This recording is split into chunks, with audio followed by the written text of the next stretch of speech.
Welcome to Life in a Headlock. I'm Pepper Jack Jones and Trevor Aeon. Trevor Aeon. Alright. Well, this is Life in a Headlock. It's just a little YouTube thing. I'm trying to help y'all get out there a little more.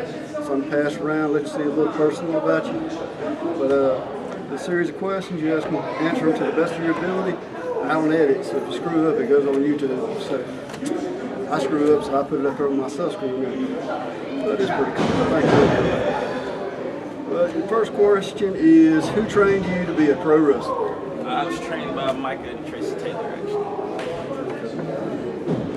How hard was your training? Was there anything you had a problem with in the ring? Some stuff was easy, some stuff was hard. Like little things, even switching hands. Oh, you good? You good? I just want to get everybody in here. Gotta zoom it back just a hair. Told you I screwed up too. So. Alright, you good? Go ahead. Proper stances, switching hands when you get out of the ring, just little stuff like that. Since my trainers were pretty hardcore into fitness, we had to be too. And I showed up in shape, and I still wasn't in good enough shape. There's such thing as good shape and then wrestling shape. Totally different. Learned that the hard way. Third question is, who inspired you to get into pro wrestling? Was it a family member, a wrestler? Who was it? Just mostly watching wrestling, really. There were a lot of different guys. I was a huge Sting fan when I was a kid. Huge Macho Man's probably my favorite wrestler at that time.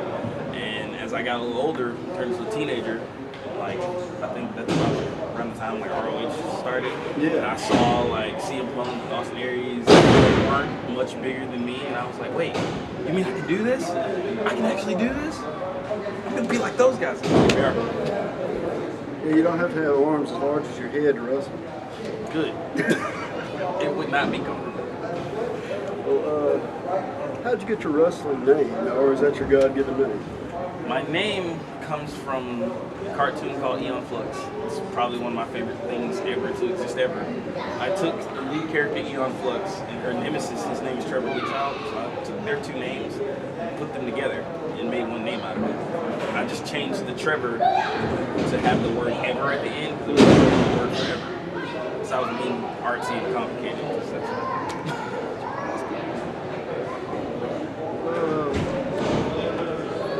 What was your first match, and tell me a little bit about it?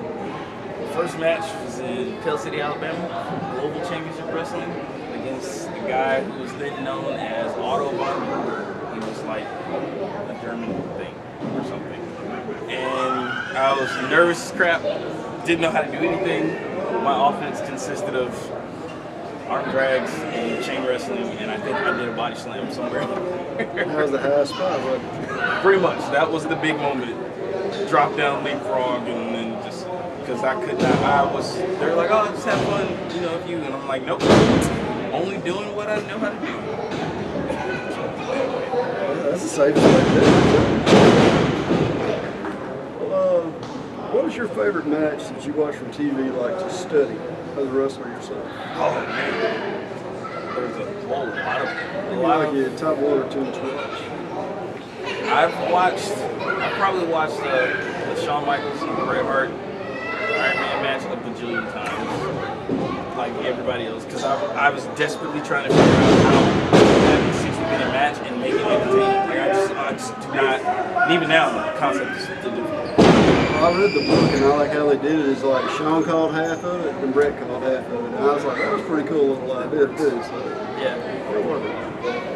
I think I could figure out if you watch it who called what, you know what I mean? Go back and watch your wrestling, study it and rip it apart, you'll figure it out. I also went through Sting and Ric Flair a lot. Like Sting was like super new. Just watching Ric Flair do it. Back when he was gorilla pressing people? You can tell that he's such a master that it doesn't matter how you look like you work something. And I always want to be that guy. So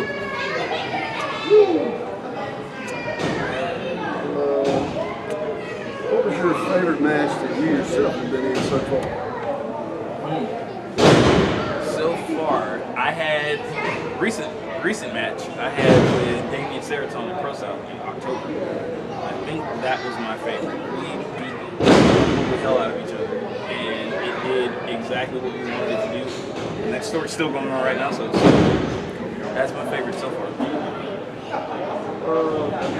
What's your favorite moment of wrestling? It doesn't have to be big. It could be something you've seen or something you've done yourself.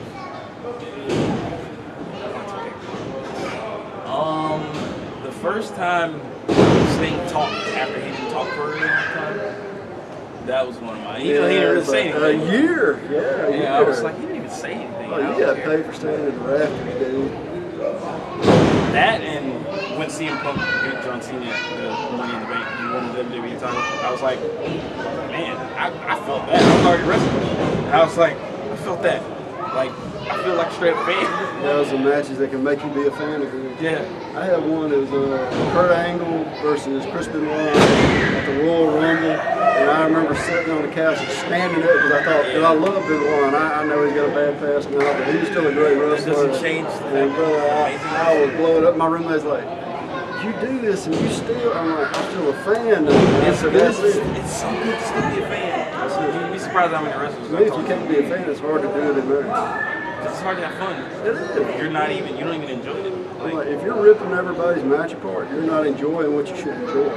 I totally understand like the criticism and needing to get better. I get that part, but then after that, I'm like, nah, I don't watch wrestling on TV to study. When I want to study, I watch it later. Thank you. If I'm watching it that week, I just want to be entertained. I've been watching a lot of ECW stuff lately, and I'm like, I'm starting to pick out little things I never even thought about back in the day. I'm like, if you get hurt really good, you'll start picking out the little things you need to change around. That's cool. Give me a wrestling story, personal, funny, sad, your option. You ain't got to rip nobody apart, you just tell a story. Hilarious wrestling stories. Oh man.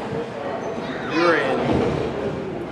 were in Alabama for GCW. We were down there for like 3 days doing like fairs. We were all staying in the hotel. And I can't remember who else was in the hotel with me, so it's not gonna have any names, I'm sorry. But there were like 5 of us, and one guy is just really drunk, and he's just talking and talking and talking, and everybody else is just like, oh, it's like 4 in the morning.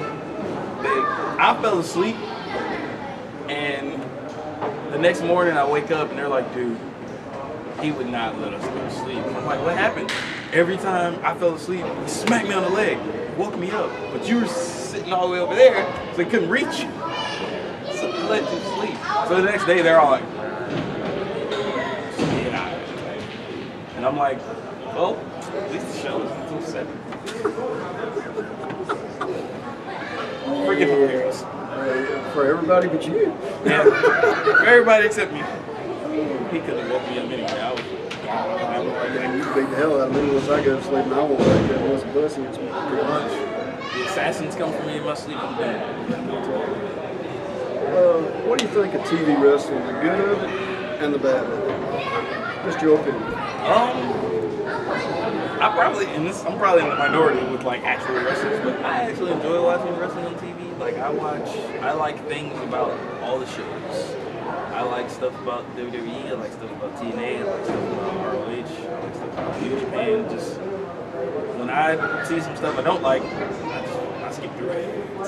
But I feel like selling is becoming like a thing that we don't do anymore, and that's kind of bothering me. Yeah. Because I was taught to sell my ass off. Remember DDT used to be the finisher back in the day. So the super kicks. I do. Yeah. And I'm like, what? And that's another thing that actually covers something I like is that people are starting to bring back stuff that used to be, oh, that's a basic move, and use them as finish moves. Like my favorite guy to watch right now is Okada, and his finisher is a ripcord clothesline. It's a clothesline. It's a freaking clothesline, but he does his finisher. And I took that as a, you can make anything a finisher move if you believe in it enough. That's anything. What did Tyler Black, which is now Seth Rollins, use a small package as a finisher in Ring of Honor? Yeah.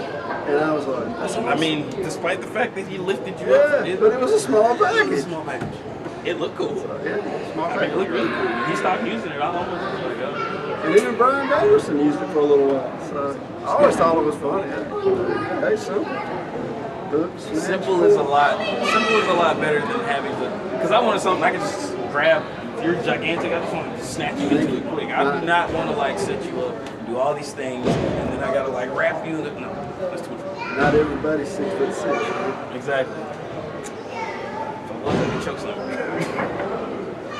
Well, if you could wrestle one wrestler from any company, any company, book me a match with you and anybody you want. I've been saying this all year. I said it all last year. I really want to wrestle Aeon. And I have like tweeted him about it because I'm very serious about this. Because I like wrestling other characters who are freaking crazy.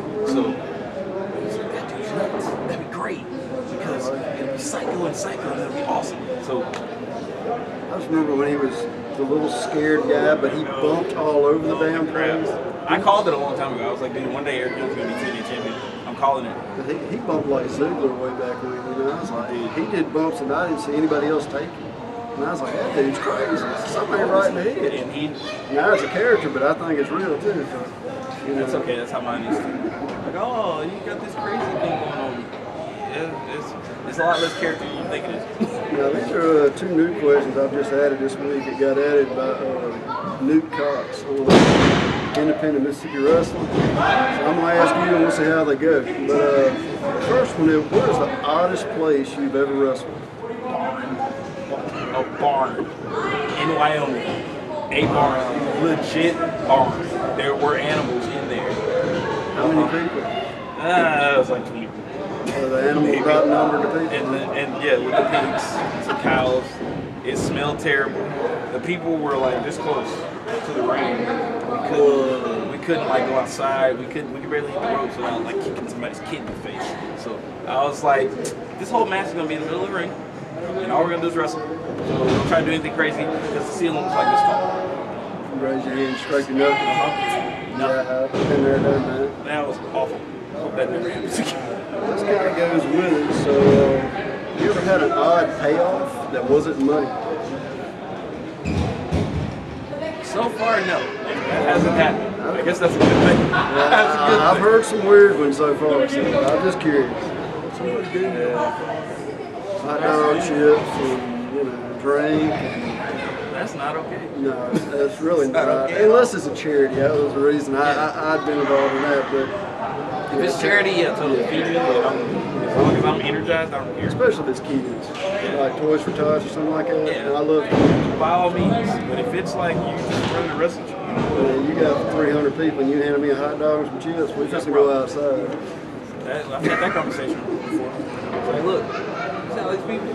No, either I'm taking your wallet by force or You ever seen the movie The Wrestler? The very first scene, he gets handed the money and he's like, this isn't what we agreed on. I was like, that's the realest part of that whole movie. It is. I watched that movie and I was just like, holy shit, that's real I was life. like, wow, they dug us deep right there in any other part of the movie. If you watch it, you feel bad because you've seen that movie in real life. You know you have. You've been on shows with guys where it's like, man, that's Randy right there. It gives you chills, it really does. I still say he lived and got the 1, 2, 3. I agree. I like that better than what it could have been. I like that lift you open. You're one of them. Yeah. You're the director of it. Well, here's the next one. What is your favorite company to wrestle for and why?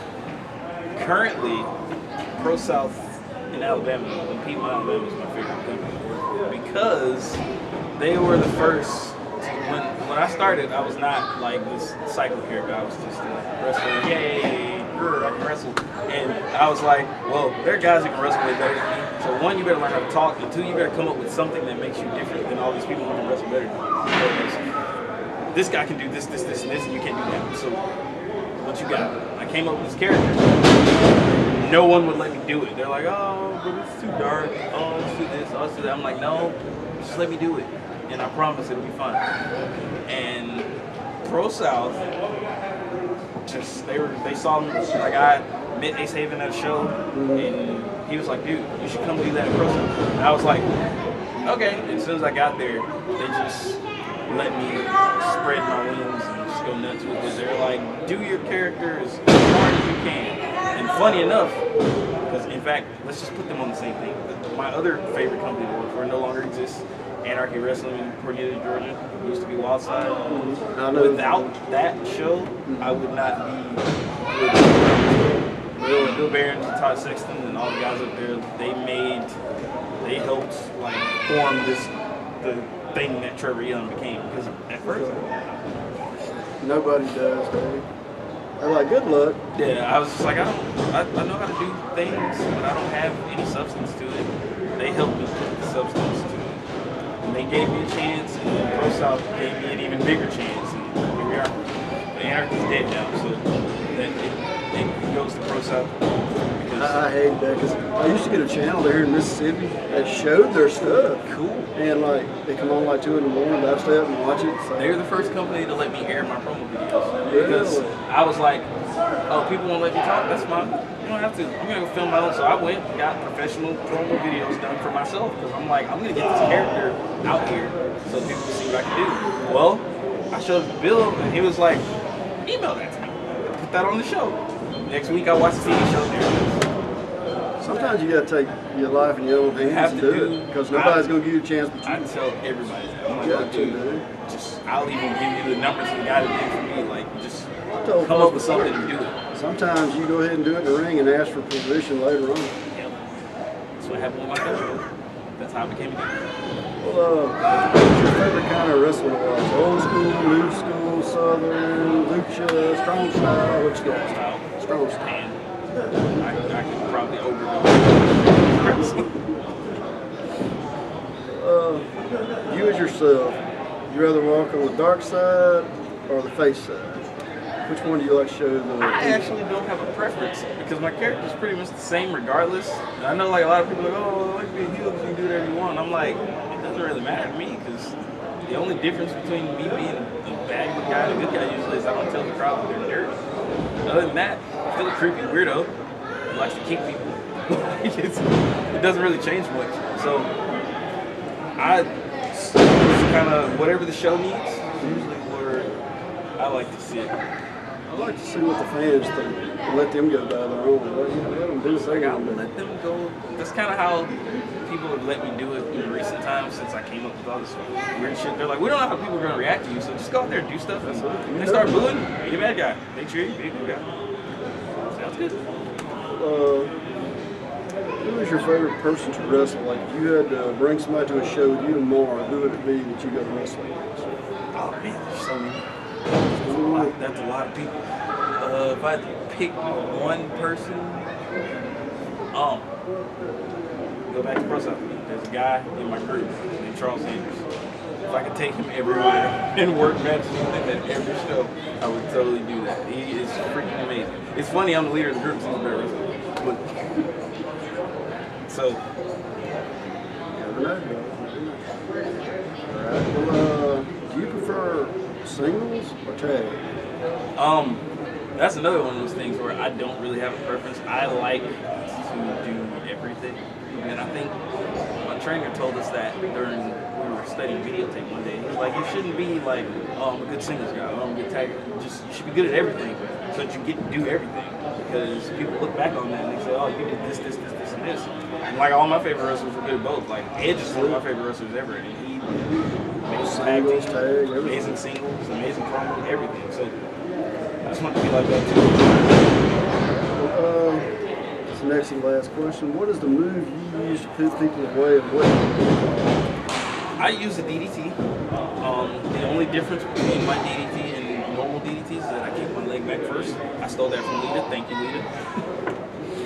And since considering Lita's one of my favorite wrestlers, and I don't care that people say, oh, it's a girl wrestler. I don't care. Like, she's still amazing. And plus Jake Snake saw me do it and hugged me. And I was like, I'm not changing my position. No. Like, after that, the guy invented it.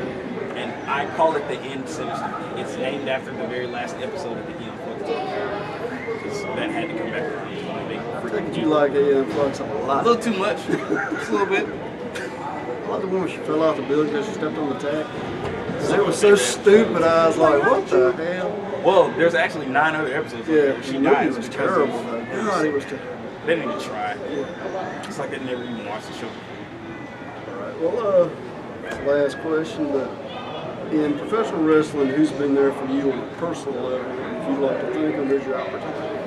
Oh, of course, everybody I trained with: Mike Taylor, Tracy Taylor, Spiral, Clive Braddock, Steve Styles, people at GCW, Mad Dog, O'Hagan, Ace Haven, Bill Behrens, Todd Sexton for giving me a chance and teaching me how to do this character better.